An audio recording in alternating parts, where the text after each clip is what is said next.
तो अति पिछड़ी जाति के लोग कश्यप, पाल, सैनी, कुम्हार, नाई, जोगी, तेली, गडरिया, विश्वकर्मा, ये जाति हैं। इनके जो पुराने पुश्तैनी काम हुआ करते थे, नाव चलाने का काम था, डोली उठाने का काम था, इनका सब्जी उगाने का काम था, सब खत्म हो गया। नई नई टेक्नोलॉजी आ गई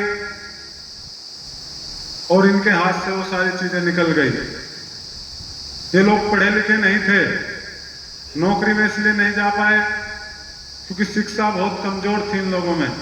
अब धीरे धीरे थोड़ा लोग हमारे बच्चे पढ़ने लगे, नहीं तो हमें याद है कि दूर दूर तक कोई इंटर पास नहीं दिखता था।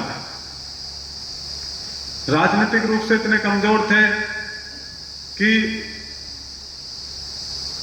अभी पिछले 5, 7, 10 साल से आपको पता लगने लगा। नहीं तो चुनाव होता था, आपको कैंडिडेट का पता नहीं होता था कौन लड़ रहा है। एक बड़ी बिरादरी का व्यक्ति आता था जो चुनाव लड़ता था, उसको लेकर पूरे मोहल्ले पे कश्यप, सैनी, पाल, कुम्हार, नाई, जोगी, तेली, गडरिया की हाथ घुमा देता है तो सब अपने हिसाब से वोट डाल देंगे। और आप सब लोग उनके कहने पर वोट डालते थे। जो लोकतंत्र में सबसे बड़ा हथियार है वोट, उसका हमने कभी सही यूज नहीं किया था। जो कौम राजनीति में पीछे रही, जिस समाज के पास नेता नहीं है, वो समाज आज सबसे कमजोर है। आजादी के बाद का इतिहास उठाकर देखो, जिस समाज के पास नेता हुए, जो समाज राजनीति में जितनी जल्दी जागरूक हुआ, उसको उतनी जल्दी हिस्सा मिला। चाहे हमारे ब्राह्मण समाज के लोग हो, राजपूत समाज के लोग हो, वो राजनीति में जागरूक थे, उनके लोग राजनीति में जागरूक हुए तो हिस्सेदारी हुई। जाट समुदाय है, राजनीति में जागरूक हुआ। दलित समाज जो हमसे भी नीचे हुआ करता था, यादव समाज जिनको कोई पूछता नहीं था, उनके नेता हुए, अपने नेता के पीछे रहे।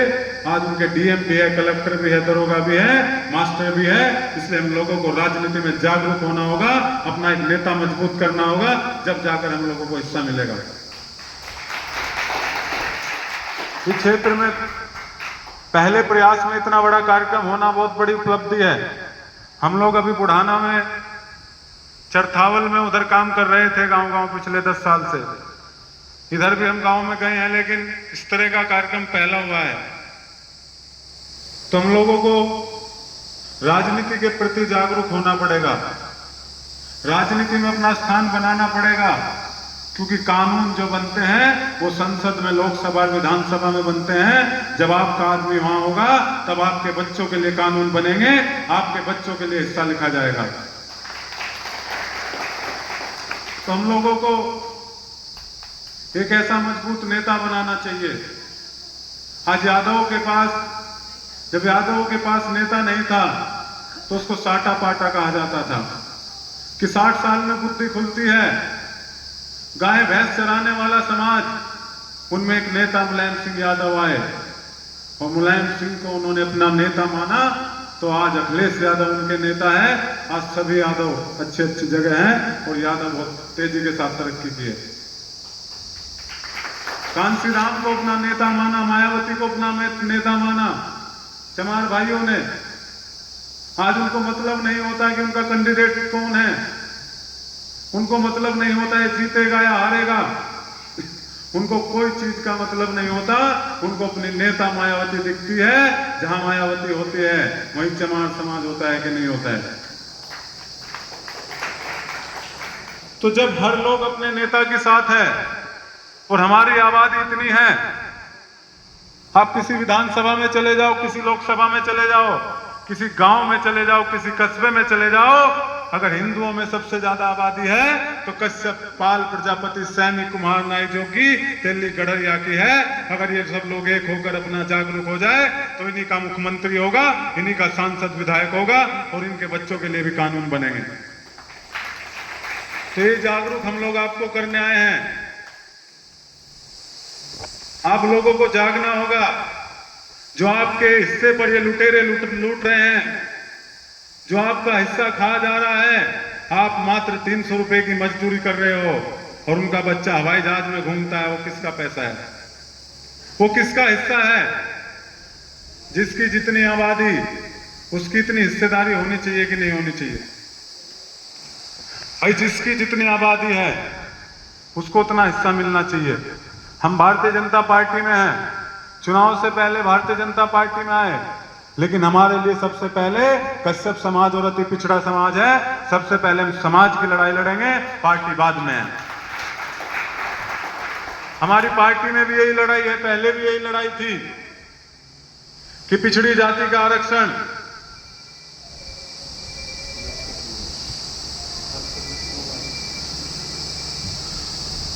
पिछड़ी जाति का जो 27% आरक्षण हम लोगों को मिलता है,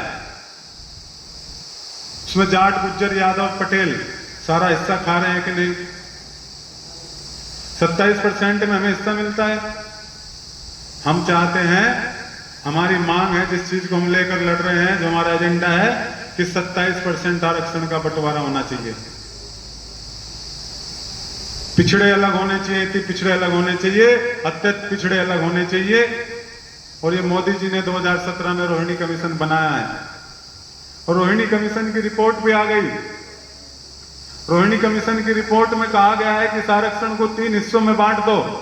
पहली बात तो 90% लोगों को यहां आरक्षण का मतलब नहीं पता होगा। आरक्षण का मतलब क्या होता है? आरक्षण वो होता है जो कमजोर लोग हैं, जो कमजोर लोग हैं उनको कैसे आगे बढ़ाया जाए, उनके लिए कुछ सीटें रिजर्व की जाए, जिससे उनके बच्चे उन सीटों पर नौकरी पर जाकर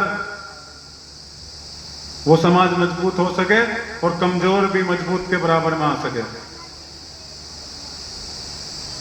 तो ये आरक्षण की व्यवस्था हम चाहते हैं कि इस आरक्षण का बंटवारा हो, 3 हिस्सों में आरक्षण बटे, लेकिन उसके लिए लंबी लड़ाई लड़नी पड़ेगी। आपको जागरूक होना पड़ेगा, आपको एक नेता की बात को मानना पड़ेगा। अभी तक हम वोट देते आ रहे हैं लेकिन कोई सुन नहीं रहा, तो हम